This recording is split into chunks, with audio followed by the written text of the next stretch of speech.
The Education of Nature by William Wordsworth. William Wordsworth was an English romantic poet who was born on the 7th of April 1770 in Cockermouth, England. His mother died when he was just 8, and 5 years later, his father too passed away, leaving him and his siblings to be orphans at a very young age. As a young man, Wordsworth had deep love and devotion for nature. He considers nature as his friend and a great teacher. The theme of nature is reflected in many of his poems, and hence he is popularly known as a nature poet. In this poem, nature has been personified or given a human quality as a teacher, a mother, or a guardian who adopted a little girl named Lucy. We will learn how nature takes the responsibility of educating and molding the little girl into a perfect being.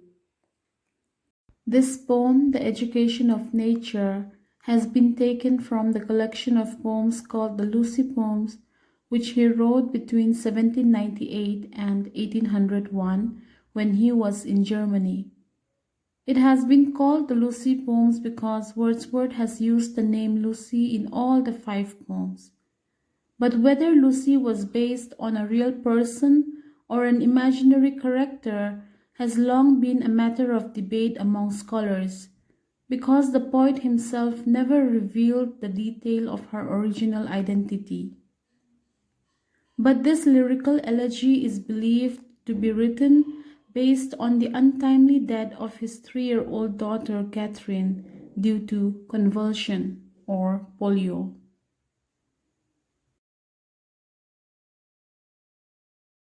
3 years she grew in sun and shower. In the opening lines, we are introduced to a beautiful little girl named Lucy who grew in sunshine and rain for 3 years. Then nature said, "A lovelier flower on earth was never sown." Nature commented on her beauty by saying that Lucy is the loveliest flower that has ever been sown on earth. Nature compares her beauty to a lovely flower. "This child I to myself will take, she shall be mine, and I will make a lady of my own." Nature further says, "I will take or adopt this child under my care," or in other words, nature said, "I will be her guardian, and I will train and develop her into a well educated, well mannered lady. Myself will to my darling be both law and impulse." Nature adores Lucy so much. We can see how much nature loves her, that she even calls her darling. Nature said, "I will be both law and impulse to Lucy." Lucy will be made to follow certain laws or rules, so it will protect her from going astray.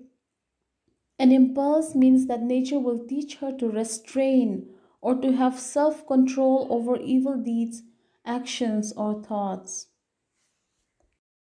And with me the girl in rock and plain, in earth and heaven, in glade and bower, shall feel an overseeing power to kindle or restrain. So Lucy will learn about nature's ruling power over the earth and heaven, the mountains and plains, and glade and bower. Nature will give her to venture out in all these places, and in this way she will see how powerful nature is to lighten up and control things on earth. She shall be sportive as a fawn that wild with glee across the lawn or up the mountain springs. Lucy shall be sportive or active as a young deer that plays around happily around the meadows and mountains. And hers shall be the breathing balm, and hers the silence and the calm of mute insensate things. The gentle breeze that blows towards her will act like a healing balm. She will enjoy the soothing air and also learn to be silent and calm with the silent, inanimate, or non living objects of nature. The floating clouds their state shall lend to her, for her the willow bend. The floating clouds that she sees in the sky will teach her dignity. She will learn from the movement of the clouds the art of remaining calm in tough situations. And the bending willow tree will teach her humility. She will learn to be humble by seeing the willow tree sway around. Nor shall she fail to see, even in the motions of the storm, grace that shall mold the maiden's form by silent sympathy. The movement of the storm will teach her to be powerful and graceful at the same time.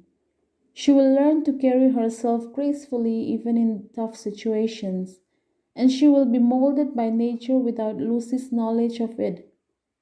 Nature will have a silent influence on her. The stars of midnight shall be dear to her. This means the stars that she sees at night will be her good friends. She will enjoy the company of the stars at night. And she shall lean her ear in many a sacred place, where rivulets dance their wayward round, and beauty born of murmuring sound shall pass into her face. She will listen carefully to the sound that comes from strange, unvisited places, and hear the gentle murmur of the streams. This will give Lucy beauty and gentleness to her speech. The sweet murmuring sound of the rivulets or the streams will give charm and beauty to her face. And vital feelings of delight shall rear her form to stately height, her virgin bosom swell. The happiness that she experiences will make her divinely tall, and she will be transformed into a matured lady. Such thoughts to Lucy I will give, while she and I together live here in this happy dell. All the things that have been mentioned earlier are the ways nature trained up the little girl Lucy while they both lived together in the happy valley. Thus nature spake, the work was done. Thus, nature has done a wonderful job by molding and educating Lucy. The work of educating her was over, and Lucy has become a masterpiece of nature. How soon my Lucy's race was run!